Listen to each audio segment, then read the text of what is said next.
বুধবার সন্ধ্যায় হঠাৎই আগুন জ্বলতে দেখা যায় বাউরিয়ার বুড়িখালী স্কুল সংলগ্ন এলাকার একটি বিদ্যুতের পোস্টে।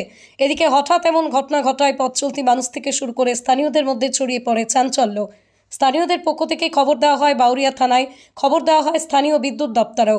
এদিকে ঘটনার খবর পেয়ে ঘটনাস্থলে পৌঁছয় বিদ্যুৎ দপ্তরের কর্মীরা, পৌঁছয় পুলিশ। পরে বিদ্যুৎ দপ্তরের কর্মী ও স্থানীয়দের সহযোগিতায় নিয়ন্ত্রণে আসে ইলেকট্রিক পোস্টের এই আগুন। এদিকে ঘটনার জেরে গোটা এলাকায় বিচ্ছিন্ন বিদ্যুৎ পরিষেবা তা দ্রুত স্বাভাবিক করার চেষ্টা চালাচ্ছে বিদ্যুৎ দপ্তরের কর্মীরা। আজকে সন্ধ্যায় ইলেকট্রিক পোস্টে হঠাৎ একটি আগুনের স্ফুলিঙ্গ দেখা যায়। তারপর ধীরে ধীরে সেই আগুন বড় আকার নিতে শুরু করে। এলাকার সাধারণ মানুষ, বাউরিয়া থানা এবং পুলিশ প্রশাসনের সঙ্গে আরো আমাদের এখানকার মামাটি মানুষের অফিসের সমস্ত কর্মীরা, দোকানদাররা সবাই মিলে আমরা একসঙ্গে প্রচেষ্টায় বিদ্যুৎ বিভাগের কর্মীরাও এসে গিয়েছিল এবং তারপরে আগুন আয়ত্তে আনে।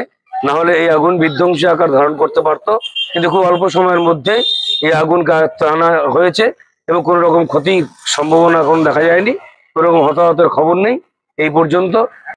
এখন লাইনটা বন্ধ করা হয়েছে, কিছুটা করা হয়েছে, কিন্তু এলাকাটায় এই পোস্টে যেসব লাইনগুলো ছিল এবং এই ট্রান্সফরমারে যেসব লাইনগুলো ছিল এগুলো সাময়িকভাবে বন্ধ করা হয়েছে। বিদ্যুৎ দপ্তর প্রচন্ড পরিশ্রমের সঙ্গে তারা কাজ করছে এবং এলাকার মানুষও তাদের সাহায্য করছে।